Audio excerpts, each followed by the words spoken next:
Thank you so much for joining us today and taking your time to be here. My name is Vicky, and I'm the project lead for the Ontario Invasive Plant Council. Today, I'm going to be covering some of the top 5 invasive plants that you're likely to encounter in your restoration work and strategies and techniques you can use for their control and management. Before I begin, I wanted to acknowledge that we're gathered here today from across the traditional territories of Canada's First Nations, Métis, and Inuit peoples. I'd like to acknowledge the role our Indigenous peoples as stewards of this land, and to thank them for their teachings. So I just want to give a quick overview first of who we are. The Ontario Invasive Plant Council is a not-for-profit organization. We work in partnership with professionals and community members throughout Ontario. Our mandate is to provide a coordinated provincial response to the growing threat of invasive plants. Through researching, networking, development, and resource sharing, we should support on-the-ground initiatives to prevent, detect, and manage invasive plants throughout Ontario. And we're also a chapter of Invasives Canada, which is a national nonprofit organization comprised of provincial chapters throughout Ontario working to build practical solutions to prevent the spread of invasive species. We're probably best known for our best management practice guides. We have a number of guides available for free on our website on specific species and how to manage them, as well as a number of other resources for invasive species control and our Grow Me Instead guide, all available online.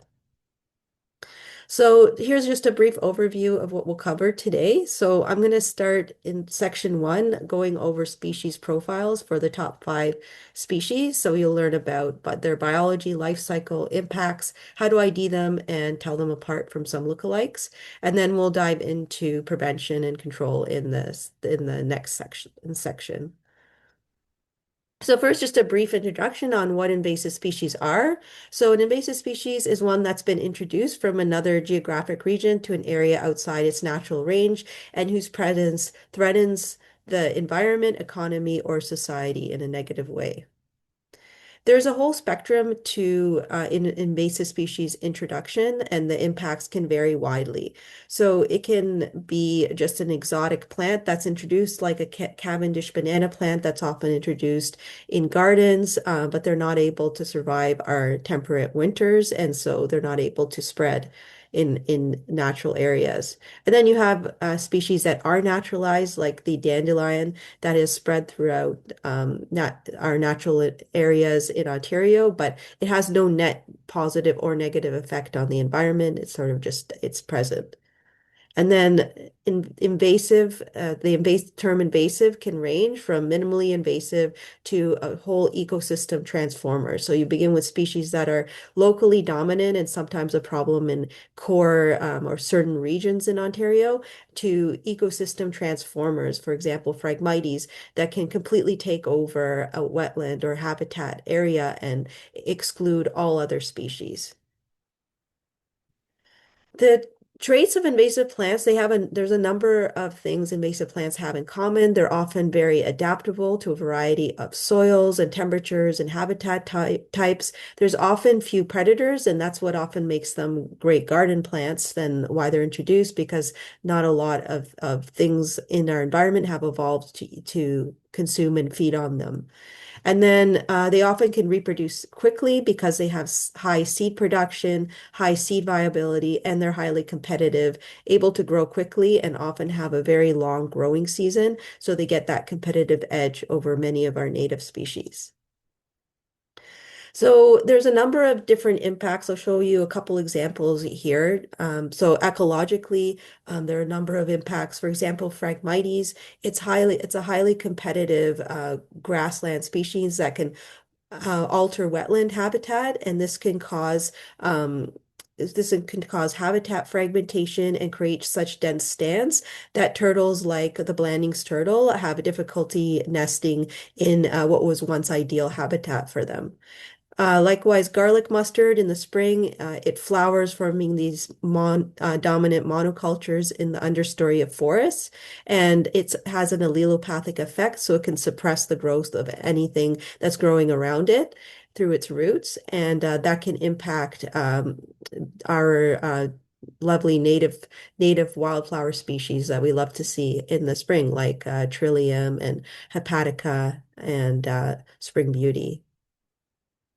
Phragmites, because of its dense monocultures that it forms around wetlands, it can have broad-ranging impacts on many wetland species. It's known to impact about 20% of Ontario's species at risk. So Phragmites is considered one of the worst invasives in Ontario.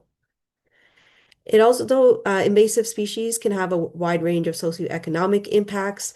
Some can be agricultural. For example, the buckthorn, common buckthorn, is a host for oak crown rust, which is of agricultural significance.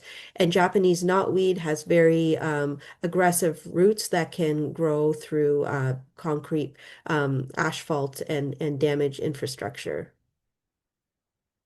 And next are health and safety impacts. For example, giant hogweed has a sap that's activated by light and can cause a very painful blistering rash when you're exposed to the sun. So this brings us to some of our species profiles. So we'll begin with common buckthorn and glossy buckthorn. Both of these are invasive buckthorn species in Ontario, and they're common throughout, especially southern Ontario. For each species that I'll cover, we also have best management practice guides and technical bulletins online. So I encourage you to take a look at our website after the presentation, and you can always contact us if you have any follow-up questions on ID and management. Oh, and I forgot to mention, if you do have questions throughout the presentation, put them in the chat and the Q&A. We have Julian here, my colleague, who's helping with technical support in the background and can help answer questions. So common and glossy buckthorn are both part of the buckthorn or Rhamnaceae family. They are both native to Europe and Western Asia and were used for producing a fine quality charcoal for gunpowder and as a laxative for herbal medicine. They were introduced to North America in the 1880s to early 1900s for use in hedgerows, windbreaks, and wildlife plantings. Common buckthorn is a noxious weed because it can host oak crown rust and soybean aphids, which can reduce crop yields. Common buckthorn is very shade tolerant, forming dense thickets in the understory. It's often the first species to leaf out in the spring and the last to lose its leaves in the fall, which gives it a great competitive edge over other native species that it can outcompete. It also is dioecious, so that means male and female trees. Males and females are separate, and only female trees produce seeds, and they are prolific seed dispersers. Fruits also have a laxative effect on birds. Birds often feed on them, especially throughout the winter, because the berries stay on the shrubs throughout the winter, and it makes a good, often one of the only food sources available. So they consume it, and mammals consume it as well. And oftentimes the seeds are dispersed in their droppings. Unfortunately, the laxative effect can be very detrimental on birds, even small birds. It's been known to kill small bird species. And also, it's not a good source of nutrition. It's mainly carbohydrates. And so it doesn't really, even though they feed on it, birds eat the seeds, it's not a good source of nutrition. Glossy buckthorn is mostly identical to common buckthorn in terms of biology and life cycle. The only difference is that it's monoecious rather than dioecious. So male and female flowers are on the same plant rather than on different plants. The fruits are also dispersed differently, so they're in smaller, more dispersed clusters than in common buckthorn, and the berries transition more gradually throughout the season from green to red before ripening to black. Like common buckthorn, the berries contain a natural laxative that helps spread the plant seeds, ensuring they're excreted quickly and over long distances. You can find both species in dry and moist habitats with a preference for neutral to alkaline soil pH, but glossy buckthorn does invade wetter sites with nutrient-poor moist soils. Both, however, can establish in a wide range of habitats like roadsides, woodland edges, pastures, and abandoned fields, and near riparian areas where they are often planted for erosion control. Both common and glossy have similar impacts. Glossy buckthorn tends to invade wetter sites, nutrient poor moist soils. It's considered a greater threat to sites like riparian areas, wetlands, and bogs, sites that are critical for biodiversity. It's also considered more invasive in certain areas because it can colonize sites without significant disturbance.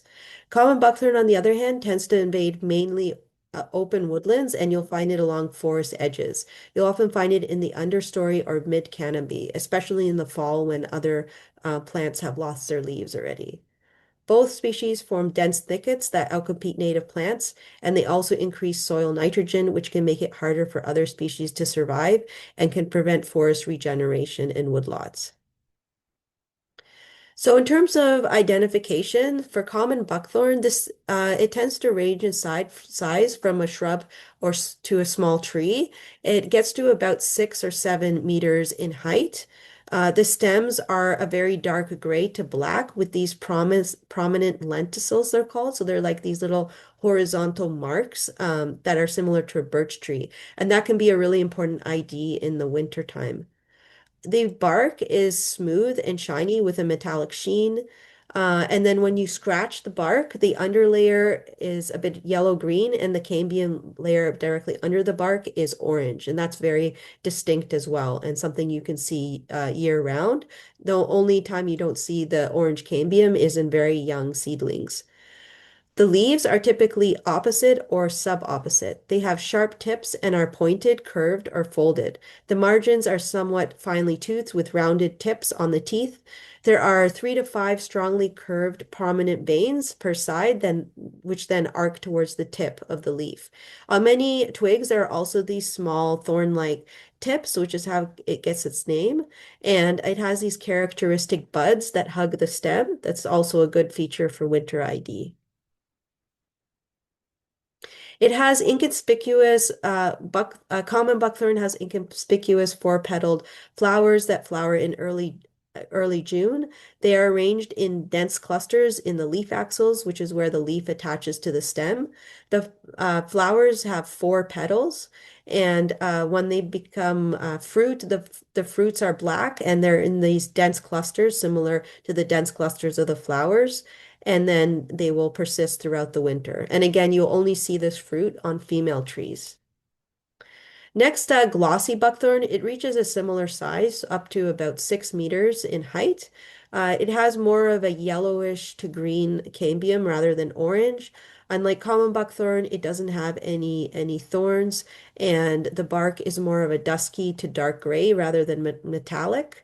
And it's has these splotches that are throughout the bark rather than, and it can have a little bit of warty lenticels. In terms of the leaves are quite different compared to common buckthorns. I find that they are more oval shaped. They have these smooth margins, and they're alternately arranged along the stem instead of opposite. And then in terms of the flowers, it has these small greenish white flowers in sparse clusters instead of the dense clusters of common buckthorn. And the petals are petaled flowers instead of 4 petaled. The fruit is black and it looks almost identical to common buckthorn, but they are arranged in sparse clusters along the leaf axils, and they change color from red to black more gradually throughout the seasons. In terms of a couple lookalikes, we do have a native buckthorn called American alder buckthorn. It tends to be a lot smaller. It's more of a lowland shrub that gets to a height of about 1 meter. You'll find it in higher quality habitats and moist sites like fens, swamps, edges of lakes and streams, and open habitats and nutrient-rich soil. So you typically find this species further north where the quality of habitat is better. Um, and elderleaf buckthorn, compared to the other two common, has alternate leaves like glossy buckthorn with tooth margins, and the flowers are also smaller with 5 petals. And then there are native dogwoods can sort of resemble buckthorns because their leaves are kind of similar. They have those same veins that sort of merge towards the tip, but they have a larger, more oval shape to the leaves. The leaves are mostly opposite in arrangement, and they don't have thorny tips like common buckthorns. The flowers are also cream white and arranged in large flat top clusters at the edges of branches. Their fruits are small, dark blue to black, and berry-like on distinct red stalks in mid to late summer. And then we get to invasive Phragmites. This is a perennial wetland grass that forms dense monocultures. As I mentioned earlier, it's considered Canada's worst invasive plant because of its many negative impacts on wetlands. It's native to Eurasia and it's now found widespread throughout the world and throughout Ontario. It was likely introduced here in Ontario as a seed contaminant in ballast or intentionally as part of the horticulture trade. In terms of spread, it mainly spreads through underground rhizomes and above ground stolons, which break off and then resprout in new areas. The underground root network is quite extensive. It makes up more than 80% of the species of plant biomass. So it's always good to just think about just how much of that plant is actually underground. And then populations also spread through seed production, through their seed heads, but seed viability is quite variable from year to year, and germination tends to be quite low unless it establishes in a high nutrient site. Then, in terms of habitat, it's often found in aquatic or semi-aquatic habitats, but it can also be found in terrestrial environments. It's particularly common along roadside ditches, and it's quite salt tolerant compared to other species. It tends to prefer standing water, like that found in wetlands, stream banks, lakes, and beaches. As I mentioned, it has many negative impacts to the environment. It spreads aggressively and reaches densities of over 200 stems per meter square and heights of more than 5 meters. These densities reduce habitat quality for species at risk and wildlife, leading to loss of biodiversity and loss of habitat. While wildlife can use the edges of a Phragmites stand, the interior sections of dense infestations tend to be effectively dead zones. It also impedes water flow and can change hydrology of an area. And in terms of infrastructure, it can cause physical and structural damage. It can become a problem for agriculture by blocking drainage and irrigation ditches and reducing accessibility to infrastructure like hydrocorridors. In terms of ID, it can grow up to 5 meters tall. It has a hollow green stem and leaves that are alternately arranged along the stems. The leaves are flat and they gradually taper to a point, and the leaves are often arranged at a 45-degree angle to the stem. They're often blue-green in color as well. The ligules, which is a thin outgrowth at the junction of the leaf and leaf stalk, which you can see here at the top right, tend to be somewhat thin, so they tend to be less than 1 millimeter wide, and this is an important trait to help distinguish it from native Phragmites. The immature seed heads are purplish when they're young, and then they start to become straw colored when mature, and they are quite dense. In terms of how to tell it apart from native Phragmites, so typically native Phragmites you're going to find higher in more in northern Ontario.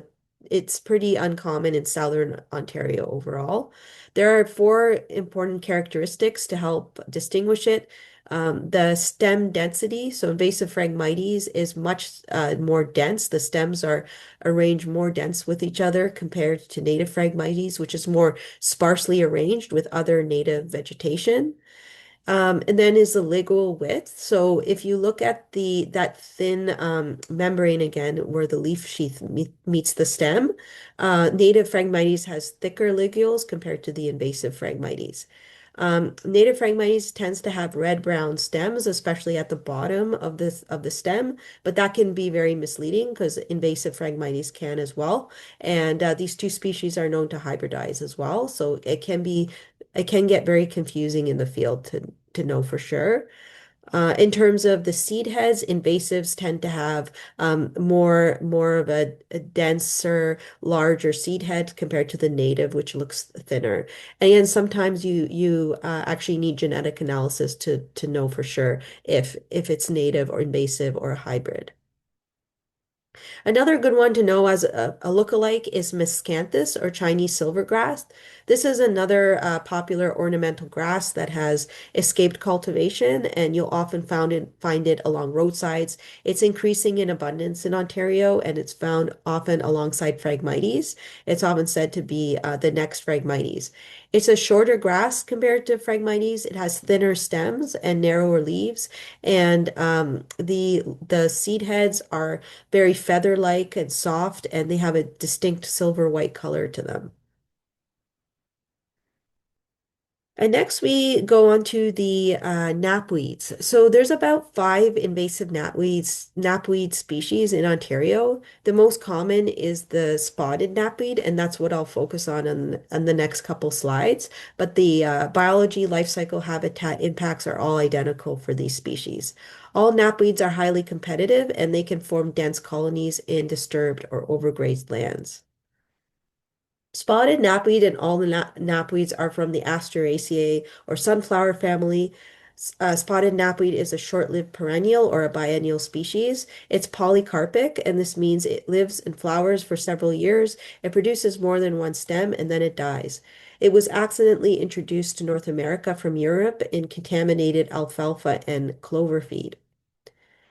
Spotted knapweed reproduces only by seed. It's a very prolific seed producer. Over 1,000 seeds can be produced per plant, and it has a long-lived seed bank, can be up to 20 years. It's a very long time. Seeds which germinate from spring to early fall often fall near the immediate vicinity of the parent plant, but they can be also dispersed wide distances through wind dispersal, and also through wildlife, birds, and contaminated hay or soil. The seedlings will emerge in the fall as a rosette of leaves. They will overwinter and then resume growth in the spring. The following spring, they can either remain as a basal rosette throughout the growing season or send up a flowering stalk in the spring. In terms of habitat, knapweeds are common in open areas and well-drained soils and moist and dry sites. They tend to be found in pasture lands, disturbed sites along roadsides, open forests, prairie remnants, and alvars. And they have deep taproots, which helps them survive environmental conditions like drought, for example. And here's a picture of a spotted knapweed infestation in a prairie grassland. And it's highly competitive. And as you can see, it can form really dense monoculture type stands. And unfortunately, it can invade relatively undisturbed sensitive habitat like tall grass prairie, alvar, and sand barrens. Dense monocultures then reduce habitat for native species, including species at risk. And I have a couple species mentioned here that are impacted by spotted knapweed infestations. Spotted knapweed also produces allelopathic chemicals that inhibits the growth of neighboring plants. It's also of agricultural significance because it can reduce crop yields and decrease foraging plants that are ideal for livestock as a grazing food. In terms of identification, in the first year, it just looks like this. It's a basal rosette, so it's a circular arrangement of leaves. And then the leaflets are pinnately divided, or they have these deeply lobed leaves. As I mentioned, these rosettes start to form in the fall, and then they'll overwinter and resume growth in the spring. In terms of in the second year, the flowering stalk can grow up to 1.5 meters tall. It has slender stems with many branches and a single flower at the tip of each branch. In terms of the leaves, the second year leaves are alternate along the stem. The leaves are slender and smooth and deeply and irregularly lobed. Leaves become smaller towards the top of the plant and are less lobed there. Its flower heads are round and made up of several slender light purple magenta flowers. And then underneath and attached to the flowering head are these distinct triangular shaped bracts. So these bracts looks like small heads or scales. This is the most important feature for telling the different knapweeds and Canada thistle apart.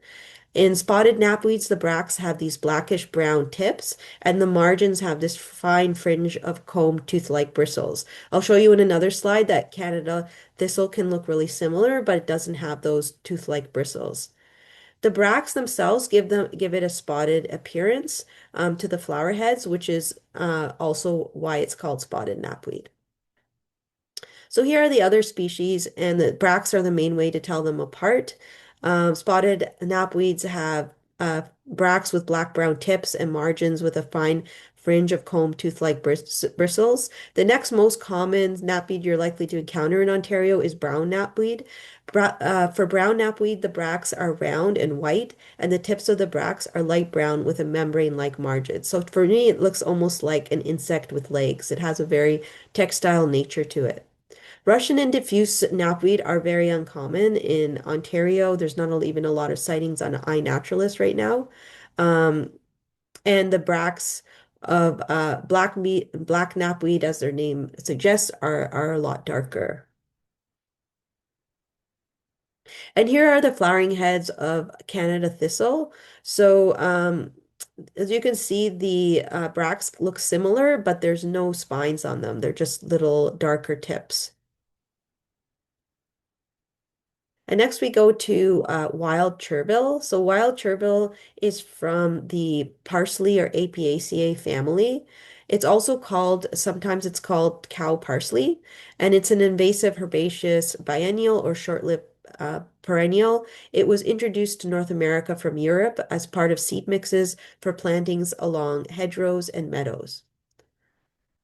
Wild chervil forms a basal rosette in its first year, starting in late April or early May. It then flowers and produces seeds in its second year. It tends to be a very heavy seed producer and it's easily spread to new locations. In terms of habitat, wild chervil tolerates part shade to full sun and wet to moist soils. It's common in southern and central Ontario in disturbed open habitats like along roadsides, open woodlands, wet meadows, and pastures. It prefers wet habitat, but commonly it's found in sandy, clay, or peaty soil. Here I have a picture here of it in its first year, and then this is in its second year after the basal rosette. It starts to grow into these flowers and form very dense infestations. These dense stands are difficult to control because of herbicide resistance, and it also can quickly overtake an area and displace native species. It's also of agricultural significance because it's a host plant for a disease called yellow fleck virus, which impacts species in the carrot and parsnip families. In terms of identification, it grows to about a meter tall, and the leaves sort of look like ferns or parsley, which is why it's also sometimes called cow parsley. The leaves are alternate and the lower surface has short spreading hairs. By the second year, the plant can grow up to a meter. It has stems that are hollow and covered in tiny white hairs that are particularly dense, especially at the branch nodes, as you can see in the top right picture. The umbels tend to be sparse and kind of small from 2.5 centimeters to 8 centimeters. It flowers in May and June, and it has hairy edge bracts at the base of each umbel, which are these bracts are these like little leaves at the base. In terms of the identification, there's a number of species in the parsley family that can resemble and be confused for one another. There are a lot of species with white umbel flowers in Ontario. Erect hedge parsley, poison hemlock, and wild carrot are probably the easiest ones to misidentify with wild chervil. But these three species all have alternate fern-like leaves, and all of them have white five-petaled flowers that are arranged in umbels because they're part of the parsley family. In terms of hairs, erect hedge parsley, wild carrot, and poison hemlock all have hairs on the leaves. Or sorry, wild chervil all have hairs on the leaves and stems, and the hairs themselves vary slightly in appearance, whereas poison hemlock, the stems and leaves are smooth or hairless. In terms of the flowers, the erect hedge parsley has smaller umbels than either poison hemlock or wild carrot. The flowers are also sparse. The flowers in poison hemlock and wild carrot are more dense. And if you look at wild carrot, also called Queen Anne's lace, it often has a little purple flower right in the center. Habitat is also important. So a Queen Anne's lace or wild carrot is more of a meadow species. You'll find it in old pasture meadows. Poison hemlock is more of a riparian species. You'll find it in wet areas, high quality habitat. And erect hedge parsley is similar to wild chervil. It's found in a lot of disturbed areas and roadsides. Our final species is white sweet clover.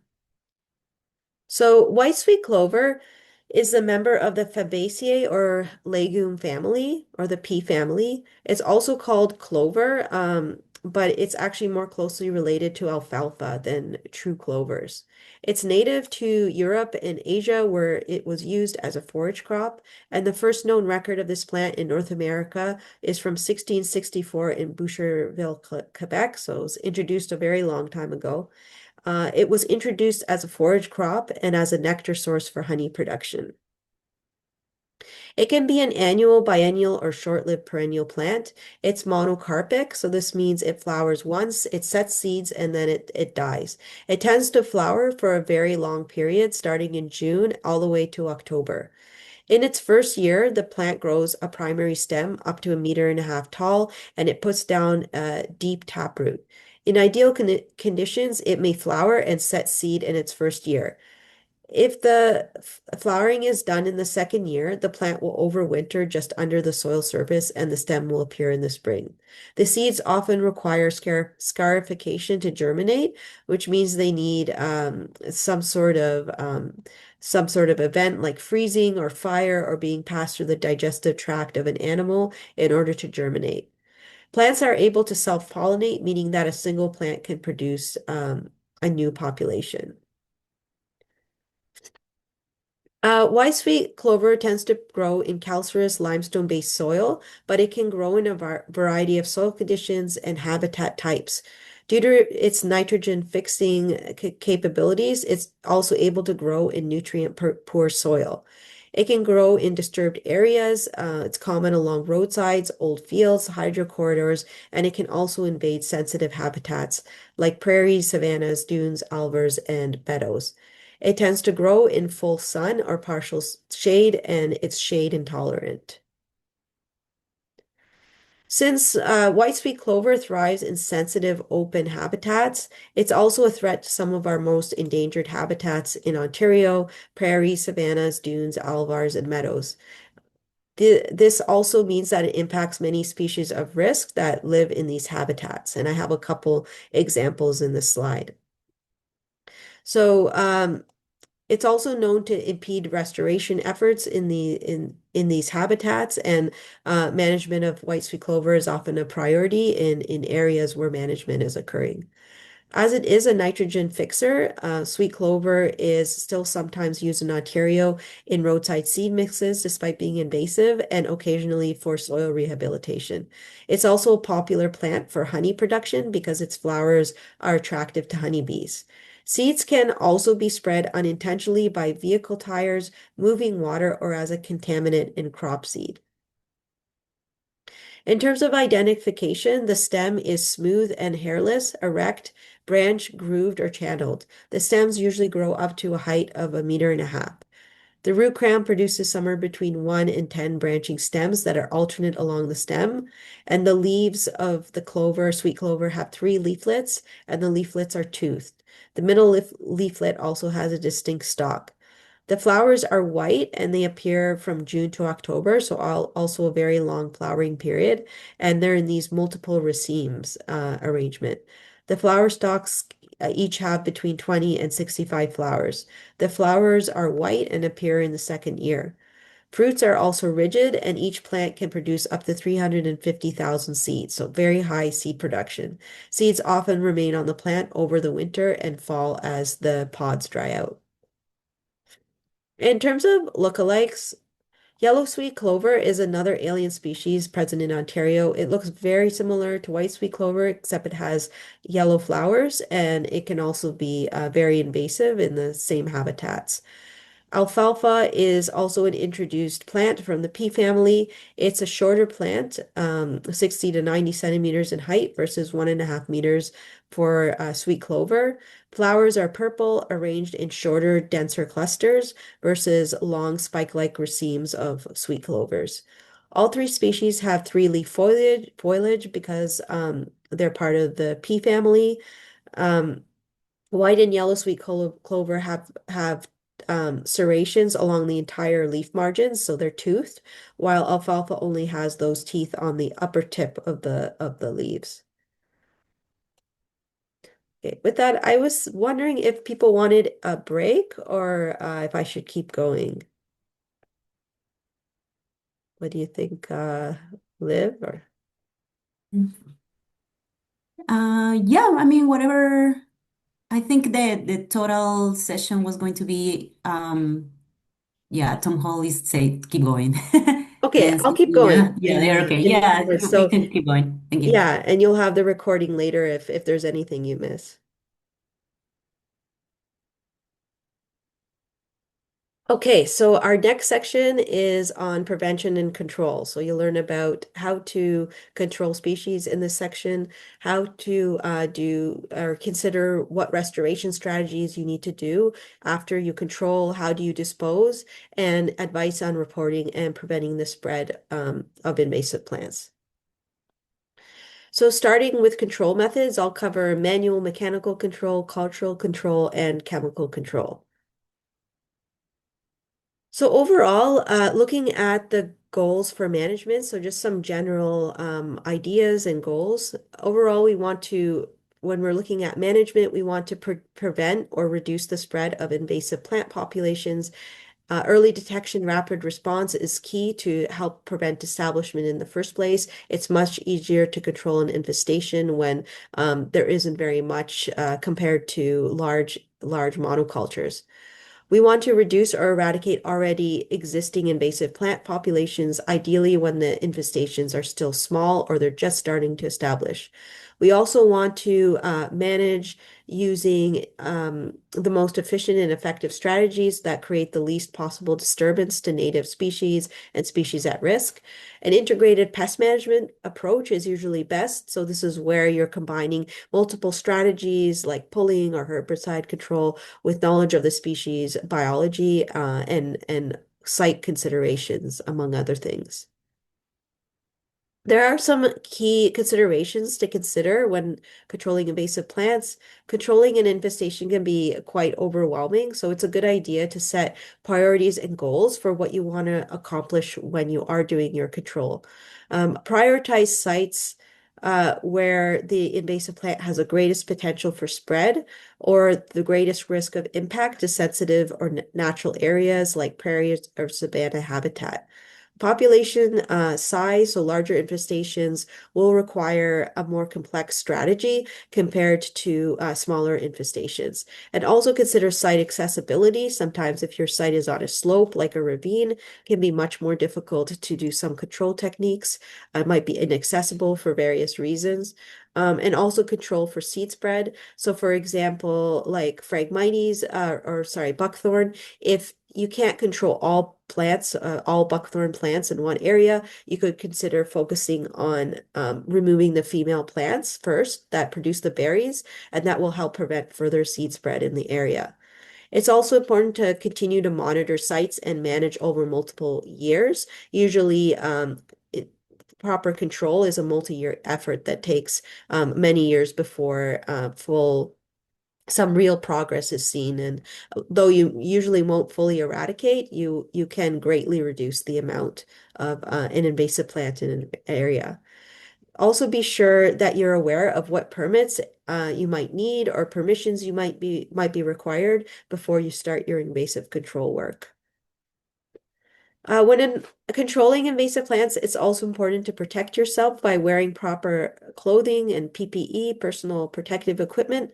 Generally, for most plants, long pants, long sleeves, gloves, boots. So some sort of sturdy boot or hiking shoe is really good. Is really recommended to have. Many species can cause skin irritation, and some people have skin sensitivities to certain plants. And so it's a good idea to have long sleeves and gloves, no matter what. Goggles could be considered if you're controlling an area like a buckthorn thicket where the thorns could potentially get in your eye if they're high enough. I also wanted to touch here on giant hogweed. We haven't really covered it, but this is that phytotoxic plant that can give that nasty rash. And it's a good example of why it's often a good idea to control early on in the season. So giant hogweed is very controllable when it's just a young basil rosette. It can be safely removed using equipment like a shovel and just wearing standard PPE. Once it gets to this stage that you see here to the right, you would need to wear a two-piece disposal spray suit or a two-piece heavy-duty rain suit as pictured here. Usually that's outside of the scope of removal for the average landowner, and it's recommended if you have giant hogweed and it gets to that stage, to hire a professional. So when to consult a professional. So there are many situations where it might be a good idea to consult a professional. So don't be afraid to get help if you need the help. So if you have a particularly large or well-established infestation, if there's specialized equipment required or training, usually herbicides do need licenses and permits to be applied. And so most landowners are not able to use herbicides, so you might have a contractor to do that. If there are species at risk that are known in the area or suspected of being present, you need to be very careful about that as well.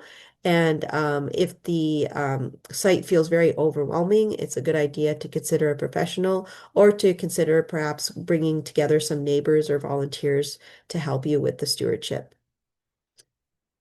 And so now I'm going to cover a couple different control techniques, beginning with manual control. So I'm going to lump all the species together and talk about manual control.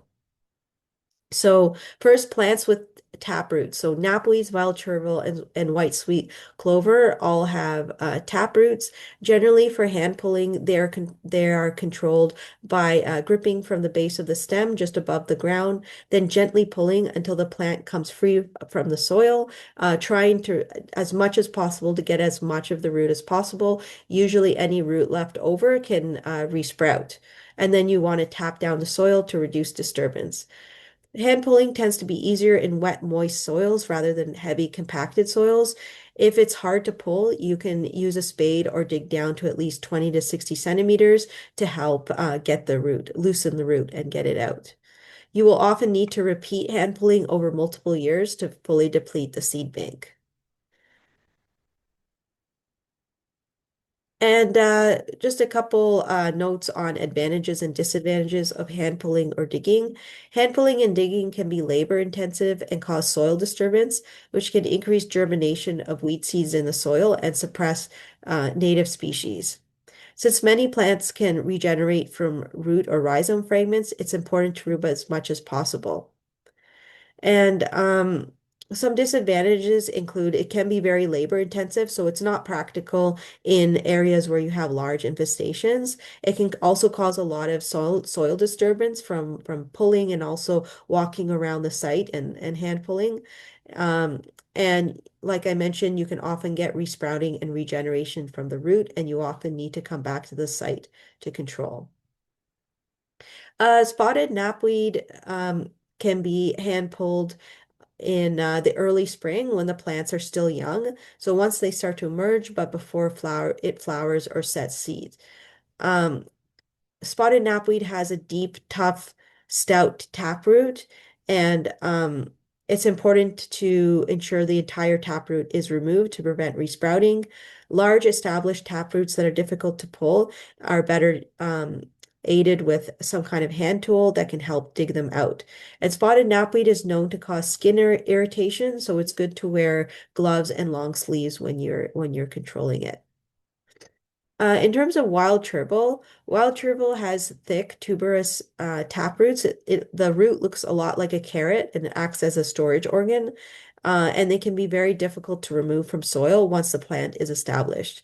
Young plants and rosettes can be hand pulled or dug out. It's also able to spread through root buds at the top of the tap roots, so it's important to make sure you're removing as much of the root as possible. For very mature or large infestations, hand pulling and digging will probably not be enough to control wild chervil. In terms of white sweet clover, and this also applies to yellow sweet clover, very similar control techniques. Both have very strong semi-woody and deep taproots that can go up to 1.5 meters deep. Um, the first year plants are the easiest to hand pull, and the mature second year plants have strong, deep taproots that may require a spade, shovel, or weed wrench to remove. It's important to remove the root crown, which is where the root and the stem, the upper stem, attach, and this will help prevent resprouting. Plants that haven't flowers can be left on site to decompose. And then we have buckthorn. So the small seedlings up to 1 meter in height can be hand pulled in moist soils. This technique is advantageous for small localized populations and in environmentally sensitive areas where you can't use herbicide. It's best to pull in early spring when the leaves are just emerging or in the fall when other plants have gone dormant, which will help to limit soil disturbance. And it might also help in ID because a lot of native species have gone dormant in the fall, so you can easily locate the seedlings. So small seedlings up to about 1 meter in height can be hand pulled. Larger saplings up to 5 centimeters in diameter can be dug out with a shovel or a tool called a weed wrench. You want to try to remove as much of the root as possible. It has a deep root system and lateral roots that can be as long as 2 to 3 meters, and any leftover root can resprout. Again, in terms of PPE, it's important to wear gloves and safety glasses for larger saplings. So this is just an example of the weed wrench tool. So it's where you grasp the trunk at the base with this tool and then you pull. It's very useful for plants up to 5 centimeters in diameter, and it can be quite satisfying to use as well. So next is Phragmites. So that's the invasive grass. There's two manual control methods that are unique to Phragmites: selective spading on land and cutting in water.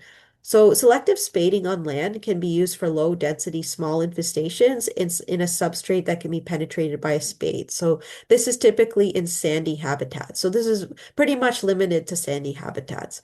The best timing to do spading is in June or July before seed heads develop. An advantage to this technique is it's minimal disturbance, it's chemical free, and it's very ideal for small, low density stands along sandy shorelines. Disadvantages to this technique is that it can stimulate regrowth, it's labor intensive, and often requires repeat treatments. So this is just a slide showing the steps to the spading methods for invasive Phragmites.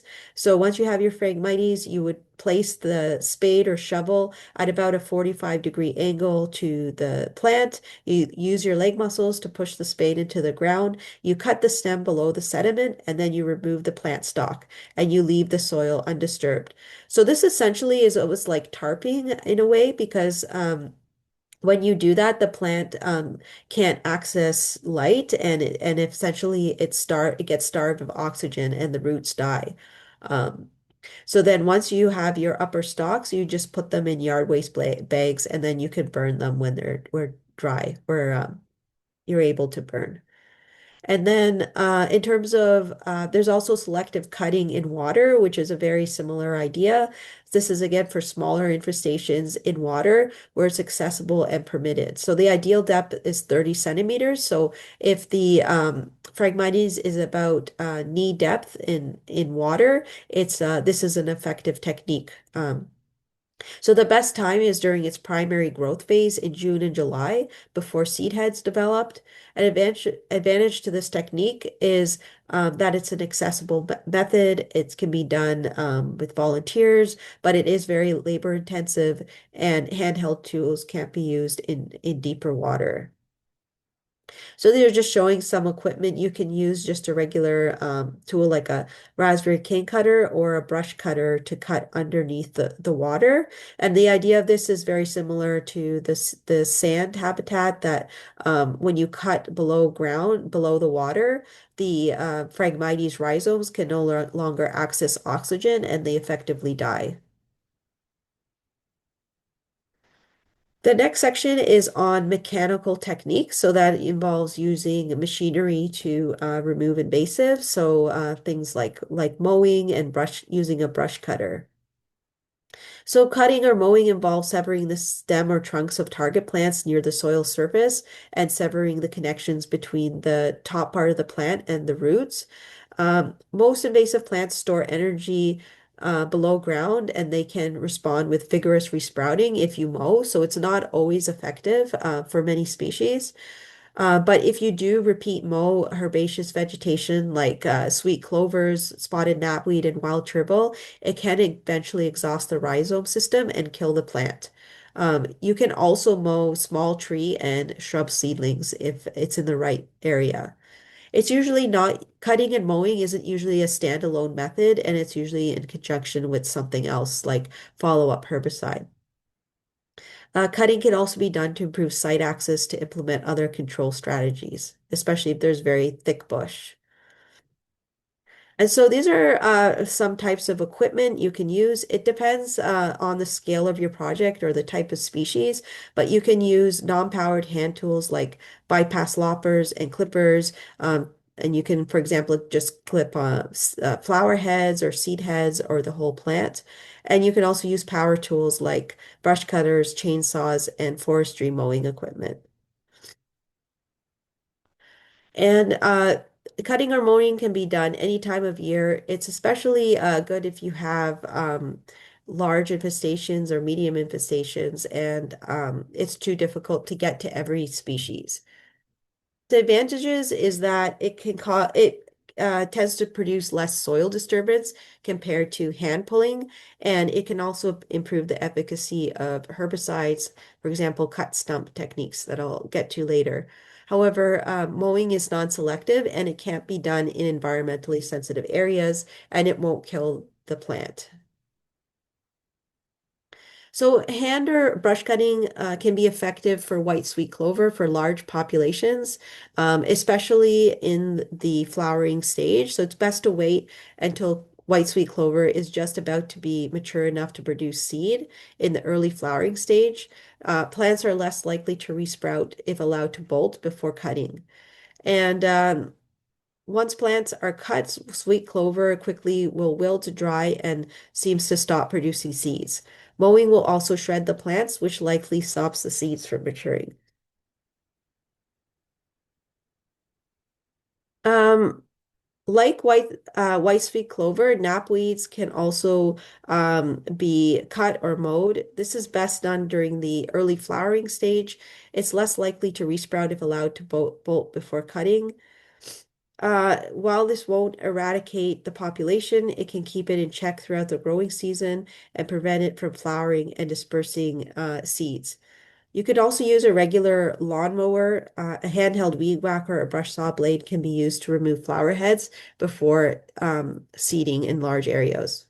Mowing is most effective where the surrounding plant community contains healthy perennial grasses that will respond to mowing with renewed growth.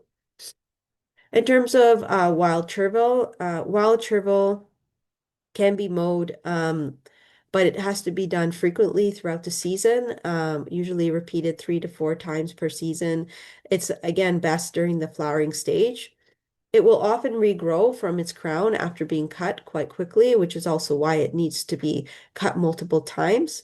Studies have suggested that at least 3 or more cuttings per season may be necessary to deplete the root reserves of wild chervil with ongoing management for several years. And next we get to cultural techniques. So in this case, it's tarping or solarization.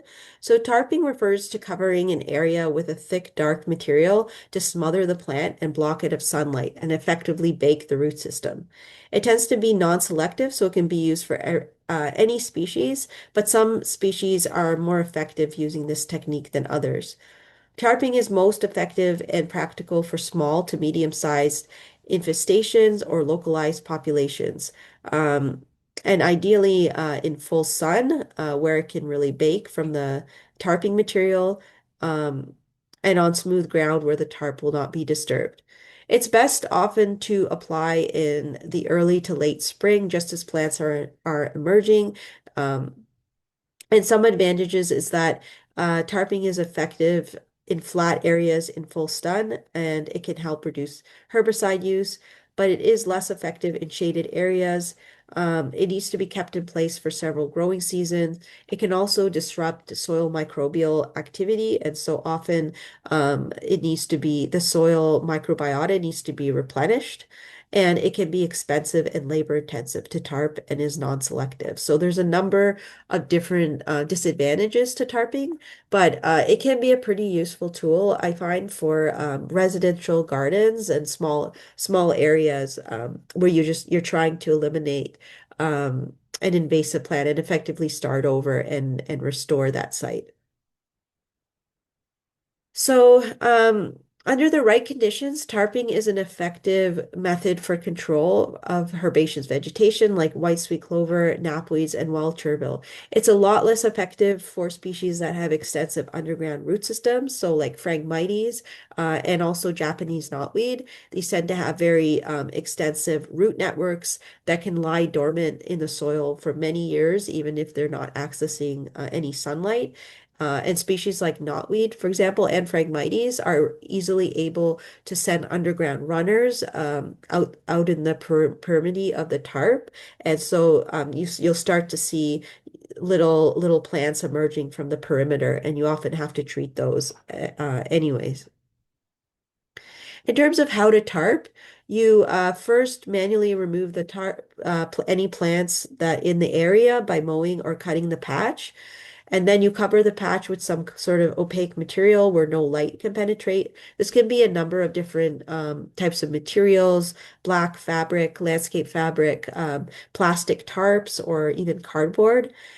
You want to ensure the tarp extends 1 meter beyond the infestation and secure the edges with sandbags, tent pegs, bricks, or landscape staples. Then you want to monitor throughout the growing season and you want to keep it in place for at least a growing season, ideally longer if you can. For buckthorn, there's sort of a different way of tarping buckthorn stumps. So it's the use of a buckthorn baggie. So as you can see here on the left, when a buckthorn stump is cut, it results in this vigorous resprouting. A buckthorn baggie can be then placed over the stump and left in place. It's usually then tied with a little zip tie and left for at least one season or more. And then this will effectively kill the plant by starving it of light. So this technique can be very effective, but there are little tricks to it because it has to cover the stump just enough so that the plant is not able to access any sunlight at all during the whole process. Otherwise, if it can access any light at all, it's going to survive and resprout. This technique is actually quite effective too if you have a lot of female trees and a lot of mature trees and you don't have access to herbicides. It can be very effective to use the buckthorn baggie and stumping. Um, so as I mentioned, it's best for you can use it for female shrubs or small infestation of younger shrubs or mature trees as well. You can do this technique any time of year, and advantages is that it's an effective method that doesn't require the use of herbicides. Disadvantages is that it can become expensive to purchase the bags, and it can be quite labor intensive. It does work quite well on slopes where it can be hard to remove roots, but it can be used anywhere if you don't have access to herbicides. I just wanted to touch briefly on prescribed burning, though it's a bit out of scope, but it's used. Prescribed burns are useful tools in ecosystems like savannas and tall grass prairies, and they're used for specific management goals. Sometimes they have been used for invasive plant management in the past, but unfortunately, it doesn't tend to be very effective for controlling invasive species. When many invasive plants are cut or burned, they tend to just be top killed, but the root and rhizomes remain intact and survive. As a result, they respond by vigorous resprouting, and then they can quickly recolonize the site.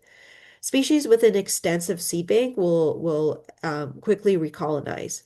For example, sweet clover seeds are stimulated by fire, and they will germinate rapidly following a burn. They can uh, Fire doing prescribed fire can also worsen conditions by favoring the spread of invasive species. And again, only method is only used with trained personnel and proper permits. So some Phragmites is actually one where prescribed burning is sometimes used in conjunction with other techniques. So for Phragmites, it's often burning is used as a way to remove biomass as a follow-up to herbicide treatment.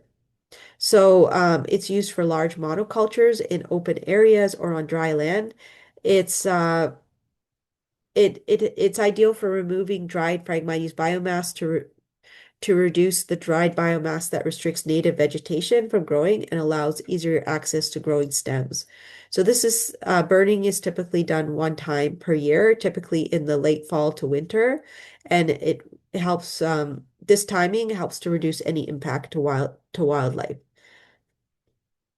And so an advantage to this is it's an ideal way to remove dense biomass before following up with herbicide application, but the disadvantage is it requires licensed professionals and is non-selective. I wanted to also mention biological control for Phragmites because there's a very successful initiative happening in Ontario. There are two stem-boring moths, nerica and Linissa gemnipuncta, that were selected and extensive host range testing were made. And so it was found that this is a potential bio-release technique for invasive Phragmites. So releases of these moths began in 2019, and findings from the first 3 years show 92% feeding damage. So it has very promising for biocontrol. Likely it will be more for small to medium-sized infestations and in conjunction with other techniques like cutting and herbicide. And then we'll get to chemical. So once there are very large established populations of an invasive species, unfortunately, herbicide treatment often becomes the most practical and effective way to address the problem. Manual, mechanical can only take you so far. Usually, chemical is done in conjunction with other methods like manual and mechanical control. So note that you must be a licensed pesticide exterminator to apply herbicides, and it's best to refer to the most current pesticide label for details on how to apply, and you apply herbicides, and this can be accessed using the PMRA's label search tool. So there are different methods of chemical application. The first one is foliar spray. So foliar spray involves using equipment like a canister or backpack sprayer to coat the leaves of a target plant with herbicide. This can involve spot treatment, which is just for an individual plant, or broadcast spraying of a monoculture.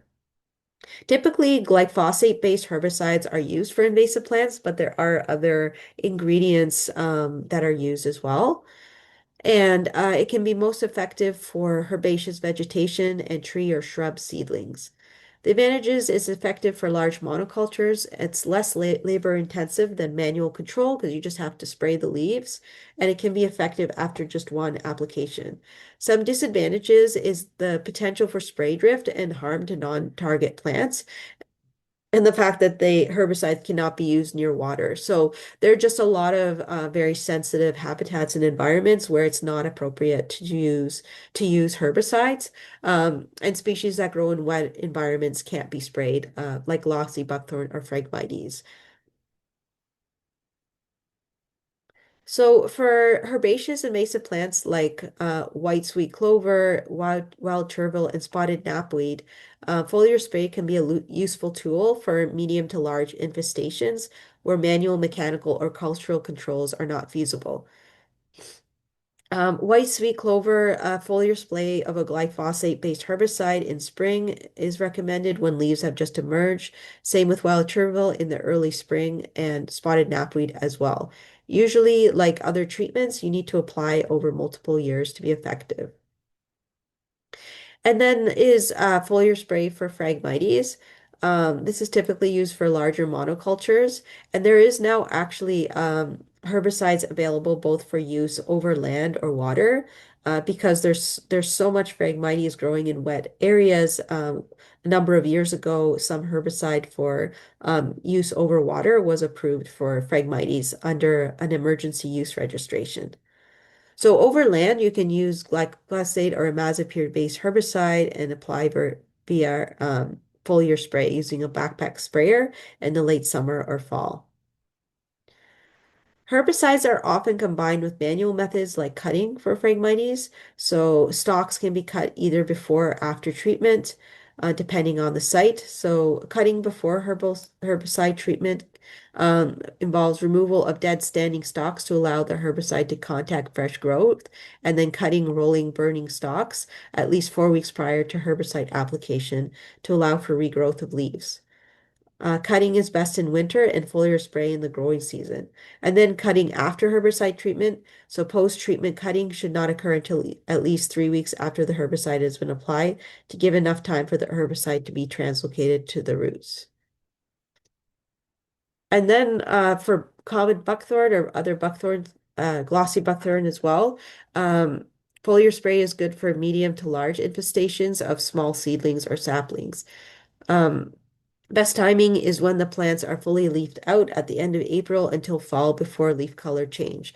So the leaves need to be fully out to apply. And in addition to foliar spray, there are a number of chemical application methods used for woody invasives, like buckthorn. So I'm going to now review them. So it includes basal bark, girdle, or cut stump. In terms of basal bark, this involves using a canister backpack sprayer to coat the basal trunk of target plants. And then this eventually kills the tree. So this is typically done for low to moderate density infestations where plants can be left dead standing. A disadvantage is it can open canopy gaps and it stimulates seedling growth. And basal barking can be done any time of year, including the winter, except when snow or water prevents spraying at the desired height. And then girdling involves removing a strip of bark around the circumference of the plant's trunk or stems. If the cut is deep enough to sever the sapwood, the tree is no longer able to translocate nutrients from the root to the shoots and stems. For buckthorn, you'll see if you just girdle alone, it will result in vigorous resprouting. So you do need to do some kind of follow-up chemical control. And then there's cut stumps, so that involves cutting the above ground portion of the shrub or tree near the ground and then applying chemicals to the stump. This is used for larger trees or shrubs and woody vines as well. For buckthorn, cut stump is used for any infestation size, and a triclopyr glyphosate-based herbicide is often used. And then I just wanted to mention this one product. There's a bioherbicide that is available to control buckthorn called Lalside Chondro, which is a biological herbicide. It contains the active ingredient Chondrosterum purpureum, which is a naturally occurring fungus that causes silver leaf disease in sprouts and inhibits growth and leads to mortality. This environmentally friendly alternative to chemical herbicide is applied to cut stumps or girdling wounds. And next, I'll touch on what you do after control. So next, once you've controlled the site, is to consider regeneration or restoration. So the goal of The goal is to help native plants to reestablish while continuing to monitor and manage the growth of any invasive seedlings. So regeneration, do you just leave the site on its own to regenerate, or do you restore with native plants? So this will depend on a number of things. So you want to consider how much disturbance was caused during removal, and will the site continue to be disturbed? If so, there's likely to be a lot of reinvasion of different invasive plants. And also, are there other invasive plants in the area, and or have there been in the past? And then you'll need to monitor in subsequent seasons to make sure that these invasive plants haven't moved into this area. So you want to continue to control any regrowth while native plants reestablish, and this will likely take a number of years. And then there's also proper disposal. So one of the biggest rules is to not place plant material in a backyard composter. This is because they don't reach a high enough temperature to kill seeds or rhizomes. So viable plant material should not be composted. And likewise, don't leave plant material in a pile. All plant material should be removed from the site to prevent rerooting or reestablishing. And then rhizomes need to be disposed of properly. So one way to dispose of them is to place them in black plastic bags or yard waste bags. Seal the black bags tightly and leave them in the direct sun for 2 to 3 weeks, and then discard the plant material by burning or disposal at a landfill. So in terms of landfill, it's important to take precautions to prevent the spread of seed, especially if you're transporting invasive plant material away from a control site. Guidelines for disposal of invasive plant material will vary by municipalities. So it's a good idea to look up your municipality's bylaws or contact your local landfill facility to find out. Um, Non-viable plant material. So if you're just removing branches or sticks or bark, you can compost that. So as long as it doesn't contain seeds or roots, then you can compost. Other disposal options to consider include piling and burning on site. Um, and burning may not be permitted in certain areas, so it's important to follow all fire safety precautions and local fire bylaws. And then there's chipping, so a lot of woody material like buckthorn can be chipped away, and you might be able to dispose of chips at a commercial compost or mulching facility.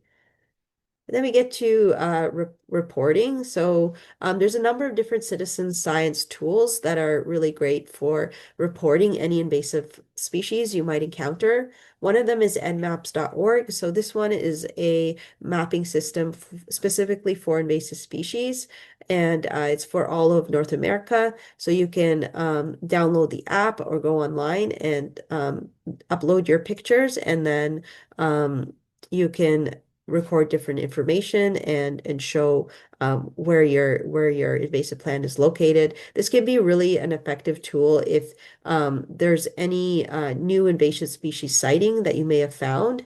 So because it can help give scientists an idea of the range of invasive plants and if they're spreading. iNaturalist likewise is also really great. This one is great for IDing any kind of species and getting advice. If you're not sure how to identify a certain species, it can also help with that. I wanted to also touch on how you can prevent the spread. So invasive plants like seeds and rhizomes can be spread to new areas by contaminated mud, gravel, soil, and plant materials on vehicles and machinery. The best practice is to prevent the spread by inspecting and cleaning all equipment and follow clean equipment protocol. So before leaving a site, it's a good idea to inspect your vehicle thoroughly, inside and out, for where dirt, plant material, and seeds might be lodged or stuck to the interior and exterior surfaces. Pay special attentions to the undersides of vehicles, radiators, spare tires, footwells, and bumper bars. And be sure to also check out, we have a clean equipment protocol for industry guide available on our website. So gives a lot of good advice on how to clean various machinery off of from mud and other things that could be contributing to the spread of invasives. We also have a Grow Me Instead guide if you're looking for native plant alternatives to common invasives that are still sold in the horticulture trade. And this guide provides advice on what to plant instead. So that again you can find for free on our website. And so with that, those were my slides, and I'm happy to take any questions. I hope you enjoyed the presentation.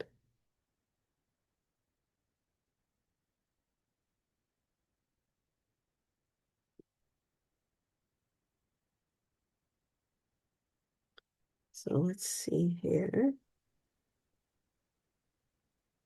So,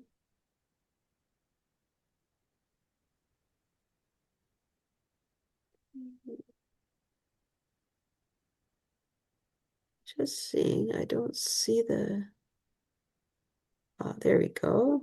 So I've been posting links in the chat for various resources, including our clean equipment protocol Hmm. and our best management practices, grooming said guide.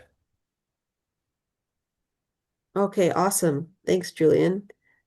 Um, did you answer a few of them, or I see a few questions I can There was a question do? from Linda actually that had to do with the moths Hmm. biocontrol that is used on Phragmites, and she wanted to know what happens to the moth once Phragmites is eliminated. Yeah, so usually the moth would just stay in that area and environment, and if they're eliminated, it would probably just start to die off, or it might disperse to a new area.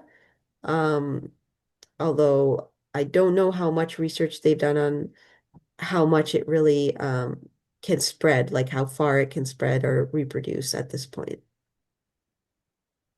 And then buckthorn baggies, where are they available? I see the question too. They are, there's a website, you just type in Google buckthorn baggies. It's actually like that's what it's called, like it's a product, and then you can go and you could buy baggies there, but you can do a lot of your own kind of buckthorn baggie as well, with just garbage bags or tarping. But it's good to check out because that website has a lot of information too on how to do the technique and stump properly and cover properly.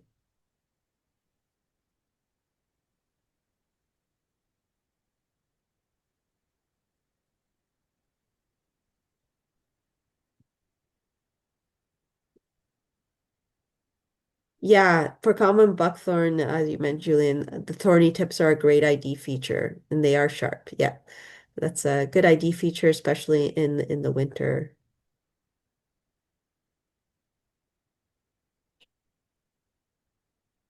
Oh, the clean equipment. Okay, I'm going to share.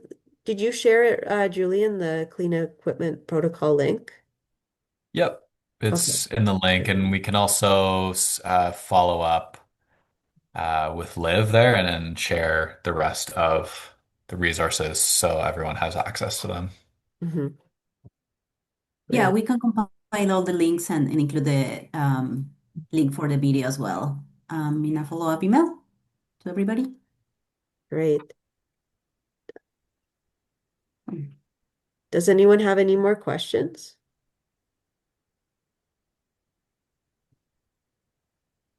Mm. Lots of thank yous. Yes, there's a great information there. It's great to have something to compare and go into the field with um, as the growing season is starting.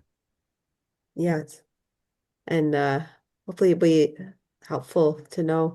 And this question here, what is your opinion of the effect of boot scrubbers? Like the ones at the start of trails that they have. Um, I think they can be good. I don't know how many people actually use them or I see using in practice. But I do think they are effective if people do continue to use them. Yeah.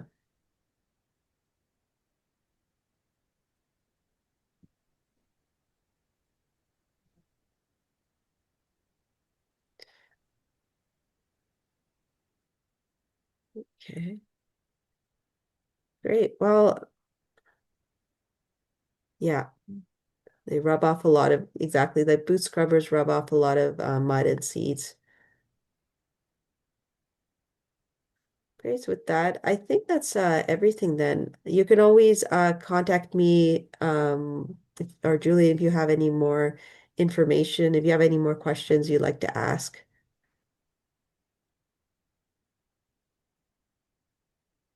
I'm just gonna post our social media handles in the chat here.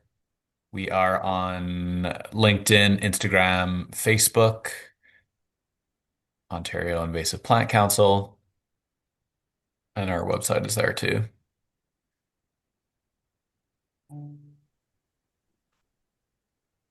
Awesome.